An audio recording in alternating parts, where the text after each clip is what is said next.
Precious Achiuwa, he is. We can't wait to have him down here, Coach Hardaway. He is. The fans are excited when they hear comparisons to Bam Adebayo and they see what he was.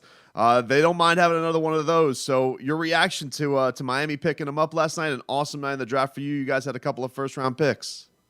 Yeah, you know what? When Precious got chosen by the Miami Heat, man, I was so excited for him because I played in that organization, first-class organization. The culture is what he's built for that culture, about being serious, about being tough-minded mentally. Nothing's going to break him. He can guard 1 through 5. It's a defensive franchise. You know what I mean? They want you to go out there and defend and knock people down and be nasty, and that's what he can do. And he's very athletic. He's very fast. And when he got chosen by the Heat, man, that's the one team that he needed to get chosen by. You know, he could have gone anywhere else, but being in Miami is a true blessing for him, for sure. I heard you do an interview with NBA TV, and when you were describing him, the chip that he plays with on his shoulder, the gym rat mentality, it just does seem like a match made in heaven, because that was a bunch of what the locker room was made up of last year with Jimmy and Bam and Tyler, a lot of guys who weren't drafted highly and play with that chip on their shoulder. You think that he's going to fit right into that?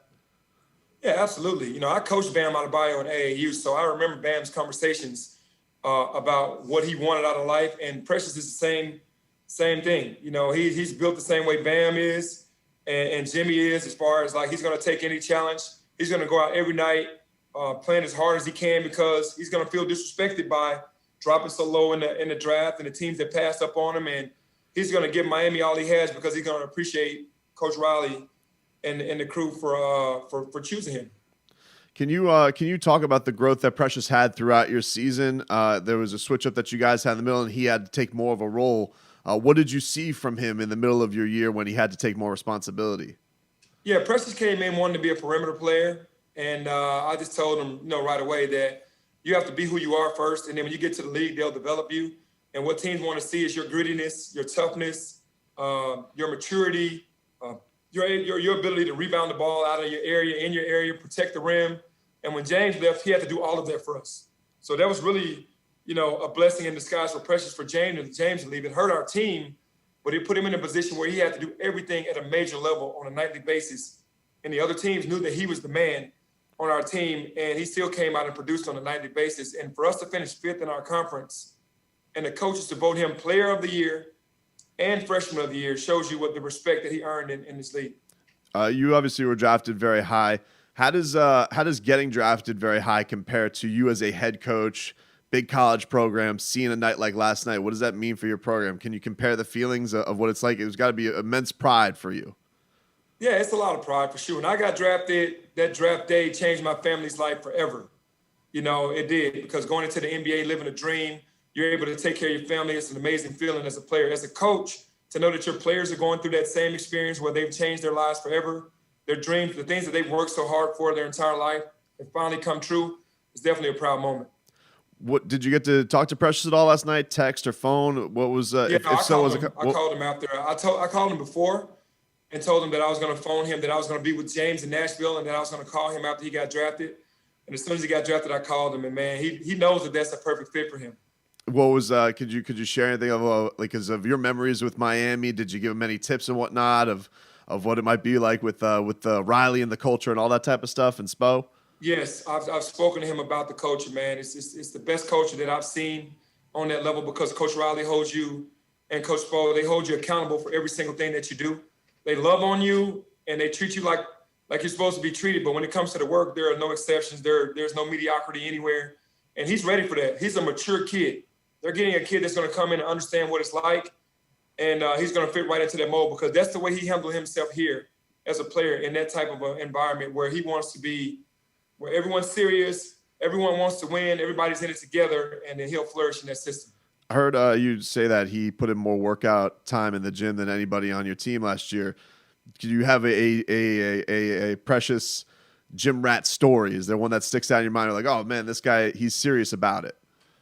Well, we have this Tiger 100, and we gave it to the team my first year here when I took over Coach Tubby Smith's team.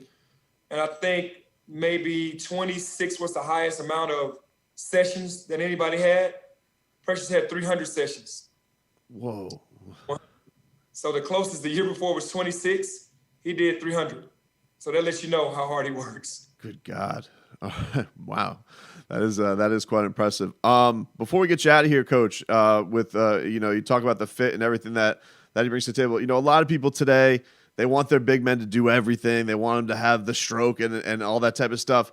I thought hearing Coach Riley last night, they're going to give him, bring him along slowly, much like they did with Bam, where they're going to give him bite-sized kind of responsibilities early on in his career. But what I guess the whole evolution of what Precious could be. Do you think he's a guy who could stroke it from downtown and do things like that? You talked about, what his mentality was coming into the program and what, you kind of set him to what it will be. So what do you think the perfect evolution of him could be in the NBA?